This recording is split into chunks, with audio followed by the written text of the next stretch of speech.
அனைவருக்கும் வணக்கம். மேசராசிக்காரர்களுக்கு 2024ஆம் ஆண்டு கிரக நிலைகளில் ஏற்படக்கூடிய மாறுதல், வாழ்வில் ஏற்படக்கூடிய ஏற்றம் என்ன என்பதை சற்று விரிவாக பார்க்கலாம். அதிலும் குறிப்பாக கோடீஸ்வர யோகம் நிறைந்த ஒரு ஆண்டாக 2024 எப்படி மேசராசிக்காரர்களுக்கு அமைய போகிறது என்று பார்க்கும்போது, நிச்சயமாக 10 மற்றும் 11ஆம் இடத்தின் அதிபதியாக இருக்கக்கூடிய சனி பகவான் மிக வலுவாக லாபஸ்தானத்தில் அமர்ந்து சஞ்சரிப்பதால் மட்டும் நிறைந்த நன்மையும் கோடீஸ்வர யோகமும் கிடைப்பதற்கான வாய்ப்பும் யோகமும் உருவாகக்கூடிய ஒரு தருணமாக அமைகிறது என்று சொல்லிவிட முடியாது. ஏனென்றால் ஜென்மராசியில் சஞ்சரிக்கக்கூடிய குருவும் இந்த வருடத்தின் பிற்பகுதியில் ஏப்ரல் மாதத்திற்கு பிறகு 2ஆம் இடமாகிய தனஸ்தானத்தில் நுழைகிறார். எனவேதான் நவகிரகங்கள்ல ஏற்படக்கூடிய மாறுதல் நிச்சயமாக வாழ்வில் ஏற்றத்தை கொடுக்கக்கூடிய வகையில் மேசராசிக்காரர்களுக்கு அமைய போகிறது என்பதில் சந்தேகமே இல்லை.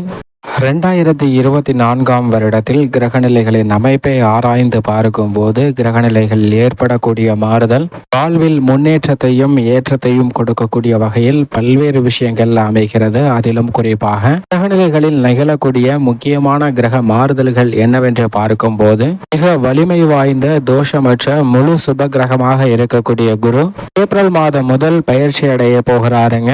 தனது நட்பு கிரகமாக இருக்கக்கூடிய செவ்வாயின் ஆட்சி வீட்டில் சஞ்சரிக்கக்கூடிய குரு பகவான் ஏப்ரல் மாதம் முதல் சமகிரகமாக இருக்கக்கூடிய சுக்கிரனின் ஆட்சி வீட்டில் சஞ்சரிக்க போகிறார். ஏப்ரல் மாதம் வரை மேசராசியில் சஞ்சரிக்கக்கூடிய குரு பகவான் ஏப்ரல் மாதத்திற்கு பிறகு வலுவாக ரிஷபராசியில் அமர்ந்து சஞ்சரிப்பாருங்க. அவரது சமகிரகமான ரிஷபராசியில் அமர்ந்து சஞ்சரிக்கக்கூடிய குருவின் அமைப்பு மிகப்பெரிய மாற்றத்திற்கு வித்திடும். ஏனென்றால் நவகிரகங்களிலே சுக்கிரன் அதீதமான மாற்றத்தை ஏற்படுத்தி கொடுக்கக்கூடிய சக்தி வாய்ந்த கிரகமாக பார்க்கப்படுகிறார். அவரின் ஆட்சி வீட்டில் சஞ்சரிக்கக்கூடிய குருவால் எதிர்பாராத அதிர்ஷ்ட யோக வாய்ப்புகள் நிறைந்து கிடைக்கக்கூடிய ஒரு தருணமாக பார்க்கப்படுகிறது. அதே சமயம் அக்டோபர் மாதத்தில் வக்ரகதியில் திரும்பக்கூடிய குரு மீண்டும் ஜனவரி மாதத்தில் வக்ர நிவர்த்தி பெற போறாருங்க.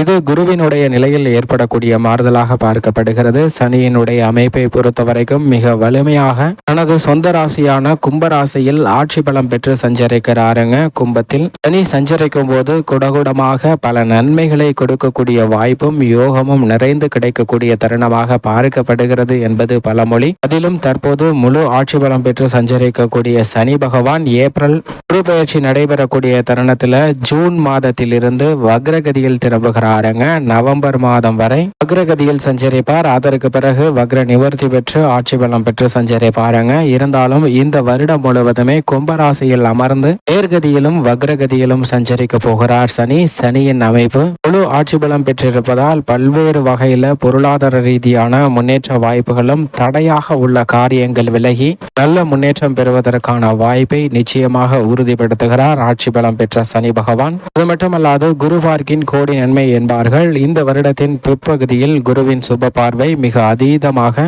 மகரம், விருச்சகம் மற்றும் கன்னிராசிக்கு கிடைக்க போகிறதுங்க. குரு பார்க்கின் கோடி நன்மை என்பார்கள். அப்படிப்பட்ட குரு பகவானின் சுப பார்வை அதீதமான மாற்றத்தை ஏற்படுத்துவதோடு மட்டுமல்லாது கோடீஸ்வர யோகத்தையும் நிறைந்து கொடுக்கிறதுங்க. சனி பகவானுடைய பார்வையும் பல்வேறு விதமான சிரமங்களை விளக்குகிறது. சனி 3ஆம் பார்வையாக தனுசு ராசியும் 7ஆம் பார்வையாக சிம்ம ராசியையும் பார்க்கிறாருங்க.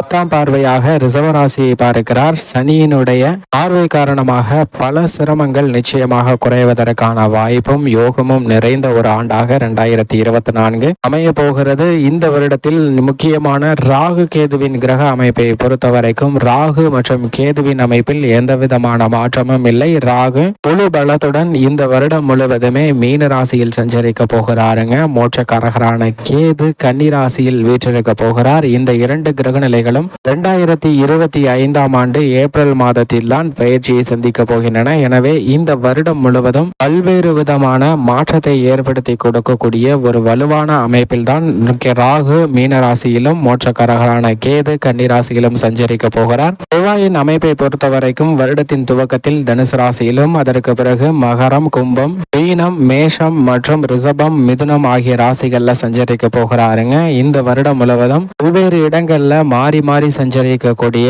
மங்களகாரகன், பூமிகாரகன் என்று சொல்லக்கூடிய செவ்வாயின் அமைப்பு காரணமாக சற்று ஏற்றம் இறக்கம் நிறைந்த ஆண்டாக தான் பார்க்கப்படுகிறது. அது மட்டுமல்லாது நவகிரகங்கள்ல மீதி இருக்கக்கூடிய 12 இடங்களிலும் மீதி இருக்கக்கூடிய கிரகங்கள் மாறி மாறி சஞ்சரிக்க போகின்றன. சூரியன், சுக்கிரன், சந்திரன் ஆகிய 4 கிரக நிலைகளும் கிரகங்களும் 1ஆம் இடத்திலிருந்து 12ஆம் இடம் வரை மாறி மாறி சஞ்சரிப்பதால் இந்த தருணத்தில் சில நேரத்தில் ஏற்றமும் சில நேரத்தில் சின்ன சின்ன தடையும் சந்திப்பதற்கான வாய்ப்பு உருவாகிறது என்பதை யதார்த்தமாக உறுதிப்படுத்துகின்றன. ஏற்றம் இரக்கம் நிறைந்ததுதான் மனித வாழ்க்கை, இன்ப துன்பம் கலந்ததுதான் மனித வாழ்க்கை என்று உணர்த்தக்கூடிய வகையில் சூரியன், சுக்கிரன், சந்திரன் மற்றும் புதன் ஆகிய கிரகநிலைகள் 12 இடத்திலும் மாறி மாறி சஞ்சரிக்க போகின்றன. இது மிகப்பெரிய மாற்றத்திற்கு வித்திடக்கூடிய ஒரு தருணமாக அமைகிறது என்பதை துல்லியமாக உறுதிப்படுத்துகின்றன. இப்படி 2024ஆம் ஆண்டில் கிரகநிலைகளின் அமைப்பு இருக்க, மேசராசிக்காரர்களின் குடும்ப சூழ்நிலையை பொறுத்த வரைக்கும் நவ கிரகங்களிலே முழு சுப கிரகமாக இருக்கக்கூடிய குரு பகவான் இந்த தருணத்தில் ஜென்ம ராசியை விட்டு விலகுவது, மேலும் ராசிக்கு நட்பு கிரகமாக இருக்கக்கூடிய குரு ஜென்ம ராசியை விட்டு விலகுவது மிக சிறந்த நன்மையை அளிக்கக்கூடிய ஒரு அமைப்பாக பார்க்கப்படுகிறது. 2ஆம் இடமாகிய தனஸ்தானம், குடும்பஸ்தானம், வாக்குஸ்தானத்திற்கு வரக்கூடிய குருவின் அமைப்பு காரணமாக குடும்பத்தில் பல்வேறு விதமான மங்களகரமான நிகழ்வுகள் நடைபெற போகின்றன. வருமானம் திருப்திகரமாக அமைவதற்கான வாய்ப்பை உருவாக்கி கொடுக்கிறாருங்க. கூடுதலாக செலவு அதிகரித்தாலும் வருமானம் அதை மிஞ்சக்கூடிய அளவிற்கு உருவாகும் என்பதை தனஸ்தானத்தில் நுழையக்கூடிய குரு உறுதிப்படுத்துகிறார்.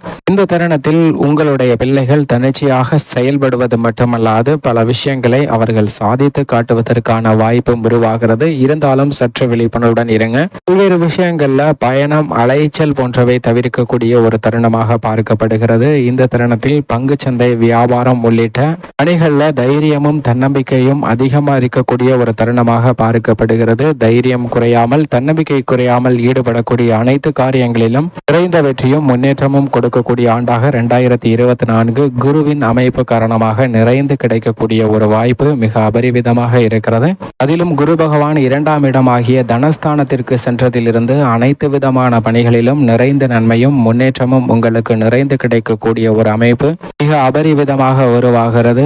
எந்த விதமான பணியாக இருந்தாலும் அவற்றில் சிறு முயற்சியிலே வெற்றி நிச்சயமாக கிடைக்கும். ராகு கேதுவை பொறுத்த வரைக்கும் பெரும்பாலும் இந்த வருடத்தில் ராகு 12ஆம் இடத்திலும் மோட்சக்காரகரான கேது 6ஆம் இடத்திலும் சஞ்சரிப்பது நல்ல வருமானம் அதிகரிக்கக்கூடிய வாய்ப்பை உறுதிப்படுத்துகிறது. சில விரய செலவுகள் அதிகரித்தாலும் கூட நீங்கள் எதிர்பார்த்த முன்னேற்றத்தை பெறக்கூடிய ஒரு இனிமையான தருணமாக அமைகிறது என்பதை துல்லியமாக உறுதிப்படுத்துகின்றன. சனியின் அமைப்பை பொறுத்த வரைக்கும் இந்த வருடம் முழுவதுமே லாபஸ்தானத்தில் சஞ்சரிக்க போகிறாருங்க. சனி லாபஸ்தானத்தில் சஞ்சரிப்பதால் வெற்றி நிறைந்த செய்திகள் உங்களை வந்து கிடைக்கக்கூடிய ஒரு சிறந்த ஆண்டாக பார்க்கப்படுகிறது. கோடீஸ்வர யோகம் நிறைந்திருக்கக்கூடிய உயர் பதவிகள், தொழில் ரீதியான முன்னேற்ற வாய்ப்புகள் போன்ற அனைத்துமே உங்களுக்கு நிறைந்து கிடைக்க போகிறது என்பதை தெளிவாகவும் துல்லியமாகவும் சனி உறுதிப்படுத்துகிறார். சனியின் அமைப்பு மிக பெரிய அளவுல முன்னேற்றத்தை அள்ளி கொடுக்கக்கூடிய ஒரு அமைப்பாக பார்க்கப்படுகிறது. வக்ரகதியில் திரும்பினாலும் நிறைந்த நன்மையும் முன்னேற்றத்தையும் நிச்சயமாக சனி பகவான் கொடுக்கிறார்.